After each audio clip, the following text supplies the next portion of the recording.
North Korea has a prime opportunity to convey through the UN officials that North Korea is ready to go to war tonight.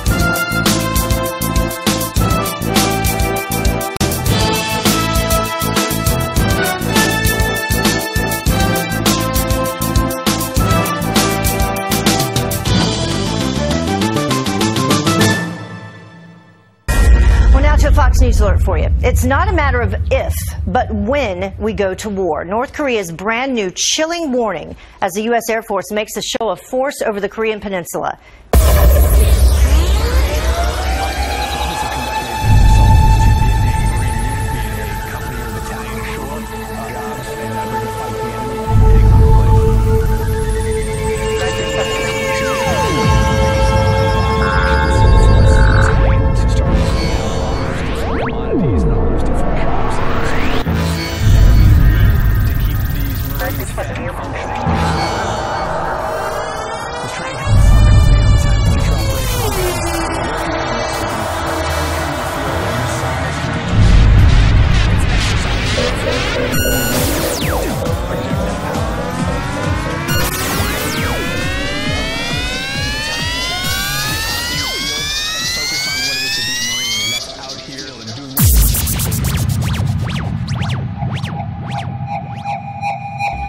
Tensions continue on the Korean peninsula even as a top UN official visits Pyongyang.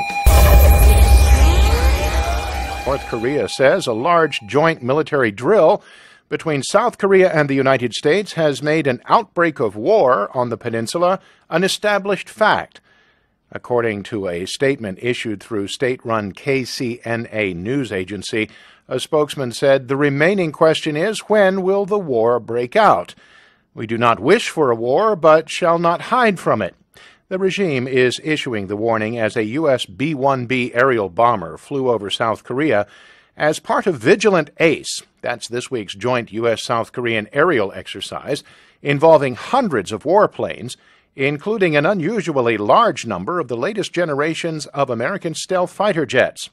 It also came as a senior UN diplomat, Under-Secretary General for Political Affairs Jeffrey Feltman, held meetings with North Korean Foreign Minister Ri Yong-ho in Pyongyang Thursday. Now, we've already been seeing North Korea pulling some diplomatic strings, inviting a senior UN official to the country's capital for talks.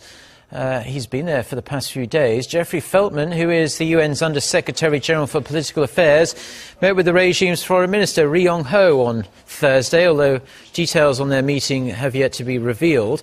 North Korea's state-run media did reveal, though, that the visiting envoy discussed UN assistance and operations in the country, along with other matters of mutual concern. And with the UN envoy wrapping up his four-day trip today, focus is on whether or not Kim Jong-un will continue to avoid meeting with high-profile visitors. It wouldn't be too much of a surprise if Feltman returns without bumping into Kim, as the North Korean leader has shunned the Chinese president's special envoy. He did that last month.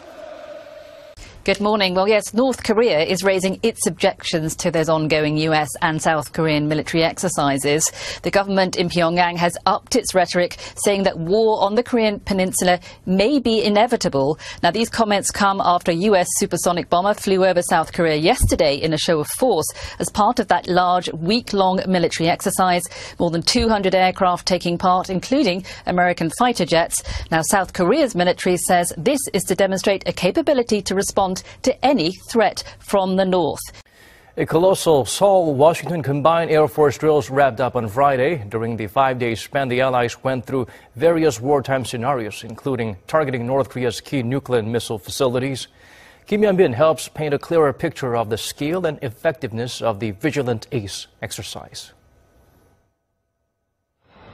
Seoul and Washington have been conducting a massive air combat drill known as Vigilant Ace. The 5-day exercise is the largest ever combined Air Force drill between the two allies, involving 230 warplanes and around 12,000 personnel. 24 U.S. stealth fighter jets took part in the drills, 6 of them F-22s, 6 of them F-35As, as well as a dozen F-35Bs, marking the first time the highly advanced jets have cruised the skies of Korea at the same time. North Korean leader Kim Jong-un is said to be the most afraid of stealth fighters, as they can easily get past the regime's air defenses undetected. Other U.S. assets include 2 B-1B bombers and 6 Growler electronic warfare jets, as well as dozens of F-15s and F-16s. South Korea has deployed 90 fighter jets, including its F-15 and F-A-50 fighters. The U.S. also flew 2 B-1B supersonic bombers over Korea for 2 consecutive days on Wednesday and Thursday, carrying out bombing drills over the Yellow Sea near North Korea and China. It is unusual for the U.S. to send the bombers, stationed in Guam, for 2 days in a row. Their exercise was simulated to target key North Korean facilities, including nuclear and missile sites. These bilateral exercises that we're conducting, the largest in the world of any bilateral exercise, are a critical component to our readiness in this area. The President wants us ready. The military want to be ready, and I think these exercises ensure that we're able to deliver. I've been so impressed today by what I've seen. Great men and women working here, working their hearts out to be at the ready, and I've been thoroughly impressed with their effort and their enthusiasm.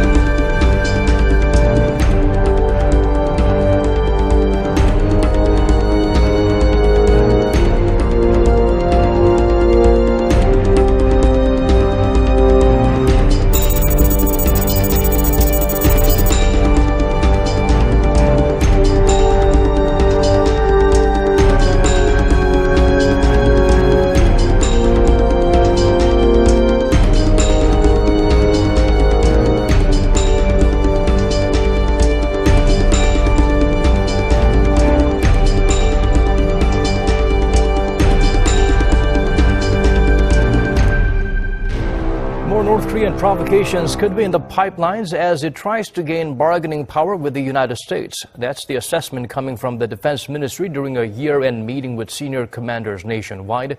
Defense Chief Song Young-moo pointed out Pyongyang regards its weapons programs as a means of survival. He also highlighted the possibility of tactical provocations by the regime, such as trespassing the northern limit line, the de facto maritime border between the two Koreas, meaning artillery attacks or cyber terrorism to disrupt international events cannot be counted out. The minister promised Seoul's military will be fully prepared for any circumstances as it readies to host next year's Winter Games. Tufts University Korean Studies Assistant Professor Sung-Yoon Lee told VOA that despite the heightened tensions, the North Korean rhetoric is typical bluster. Right now, it makes sense for North Korea to ratchet up the rhetoric again and to create war paranoia, because you have, right now as we speak, a high-ranking UN official visiting North Korea, which is a rare occasion. The Undersecretary General for Political Affairs, number 2 man at the UN, is in North Korea. The last time such a person of such position was in Pyongyang was back in February 2010. What that means is North Korea has a prime opportunity to convey through the UN official to the U.S. and to the world that North Korea is ready to go to war tonight. Why? Because of repeated threats by the Trump administration. Therefore, the messenger will be inclined to tell the world that the U.S. should de-escalate as to thwart war, which basically means making more concessions to North Korea. Sun-Young Lee of Tufts University does not see Feltman's trip as a prelude to UN mediation, but rather as setting the stage for another possible provocation. Lee said that 1 month after Feltman's predecessor, Lynn Pascoe, visited North Korea in 2010, Pyongyang was blamed for destroying a South Korean corvette and killing 46 sailors.